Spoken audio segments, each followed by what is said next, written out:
Hello, I'm Kelly. I'm a psychotherapist and I am autistic. I'm really excited to answer these questions for you today.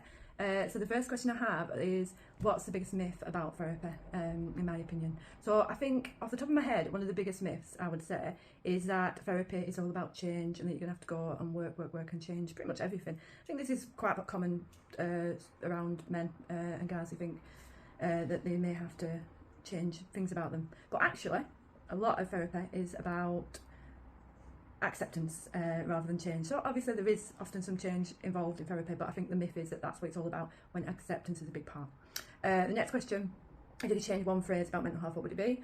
I have to say this, even though it's not mental health focused, but because I'm autistic, the phrase is a little bit autistic and everybody's on the spectrum.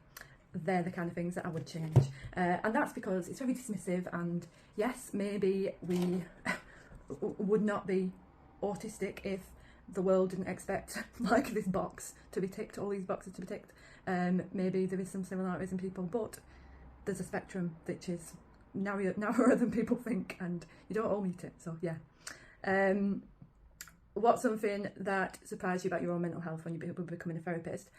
So I actually found out that I had OCD when I was training to become a therapist. So I thought mentally, like my mental health was, I had some brief anxiety and things, but I didn't realise that I actually had quite severe OCD that I'd had since I was 3 years old when I traced it back. And the reason being why I didn't notice is because I just thought everyone thought like me. I thought everyone's brains worked like mine.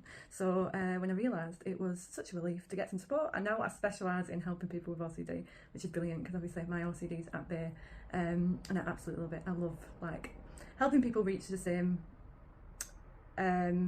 points that I had reached, because there's times when you think you're done with OCD and you've recovered, but then there's next steps where you think, oh no, I've actually really recovered now. So it's amazing. I love it.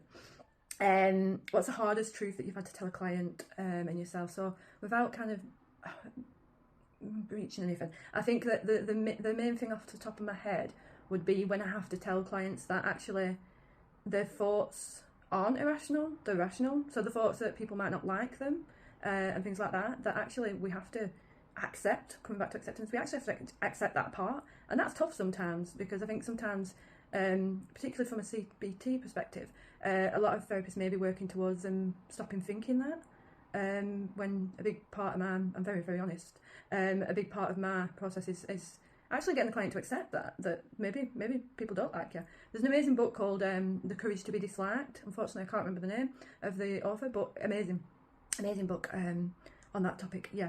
So what would you tell your teenage self about mental health? It said that could change everything. I wouldn't want to change anything because I like where I am right now, and this is where my brain works. So I would tell my teenage self to keep doing what she's doing, and that things are going to be amazing when she's older. That's what I would tell my teenage self, because things are amazing.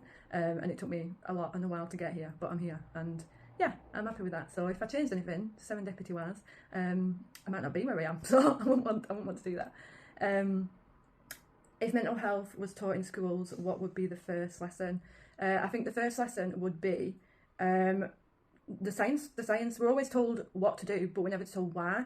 And I think the science behind mental health, how the nervous system works, how the brain works, would be such a game changer. And to be honest, in this new generation now, the younger generation, they are well on it. They are on it. They know far more than my generation, and I absolutely love it. I learn from my younger clients all the time, and I am a massive advocate for this generation, because I just think they are so brave, courageous, and intelligent. Like, it's another level. But yeah. Anyway, I'm really happy that I've met the time I was told to do, which I didn't think I'd be able to. But it's been lovely answering these questions. My practice is called Locus Amonis Counselling and Therapy Services. I offer sessions in Burnley and online as well. But yeah, I hope you've enjoyed my answers.